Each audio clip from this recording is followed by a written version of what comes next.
I got OG Bo Deal in this chair. There's no way I can't ask you this and you in front of this camera. Your thoughts. Lil J home.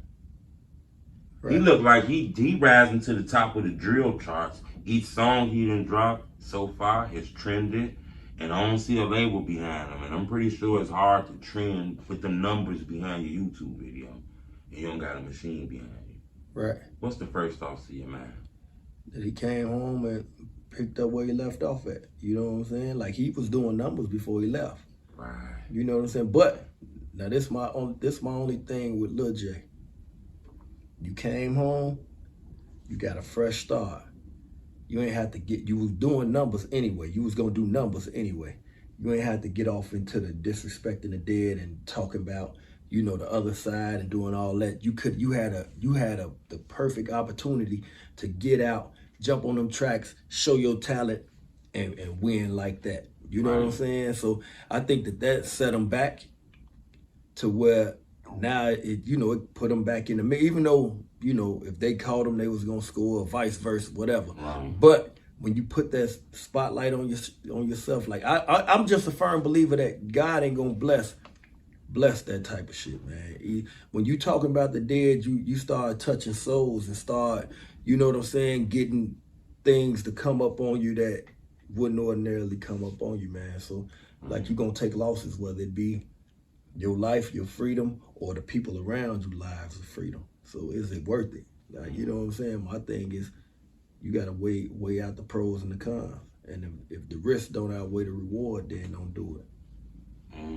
I wanted to ask you that. I figure your opinion would be strong in the coach on that. And I'm pretty sure everybody, you know what I'm saying? A lot of people got them same mindsets on it. When you get to a certain level, we probably gonna leave this and shit alone, right? Yeah, but I mean, I salute him. He came out gunning and gunning, yeah.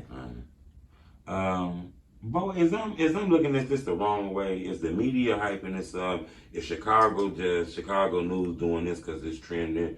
Or did the violence really spark? Because I see a lot of shootings downtown. People shot at Millennium Park, McDonald's, riots. What's going on? It's everything. And then how the news put it out there. They put it out there like, if this is all you see, like, this is by design. They put this shit in your face so you see people doing this and some people getting away with it, and they make you feel like you can do the same thing. You know what I'm saying? So it's by design to put that shit on TV. I blame the blogs for a lot of it, man. Like, I think they just escalated and throw fuel on the fire. You know what I'm saying? Like, I don't know, man. It's like people take it as a joke. They glorify.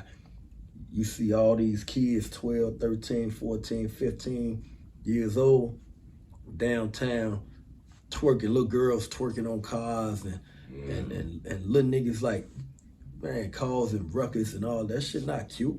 You know what I'm saying? I don't think enough people call it out. We sit back and we laugh at it and, yeah, they wildin'. Nah, fuck that. That shit ain't cute. Take your ass home. Go get y'all fucking kids. You know what I'm saying? Like everybody blame. I'm gonna say this. We know the system is fucked up. We know what we've been through. We know what we faced with in our hoods. We know the lack thereof, right? We know this. We ain't got no control over that. So what we have to do before complaining about that, let's get control over ours. Let's make sure that our kids, like how you got yours with you, they ain't gonna be out there because you being a parent. You know what I'm saying? Now, of course, when a little boy get 15, 16, 17, you can't control them then. They gonna go and come as they please. But 13, 14, where the parents at?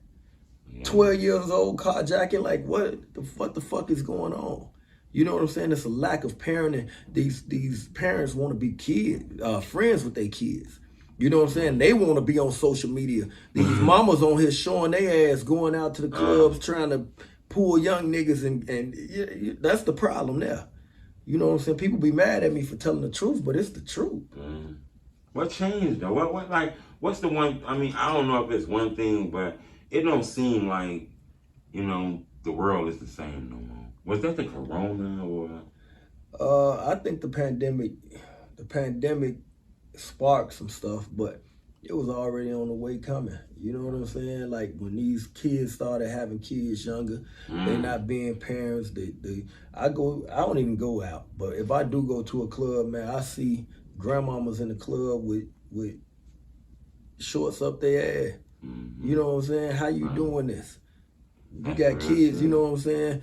40-year-old strippers, like that's grandmamas, and you strip like it's leading by example. You know what I'm saying? You got to be a better example, a better role model for your kids. No matter what I did coming up, my kids ain't know what I was doing. I'm in the streets and we getting down, we getting money, we hustling. But when I came home, I was a father, and the mother of my child was of my children. They was being parents. You know what I'm saying? To make sure that they had the right upbringing. You know what I'm saying? So it's just choosing your partners right, man, and being better role models for the kids. I think it's needed. I totally agree with that. You know, I seen something on the news a couple days ago about a young lady.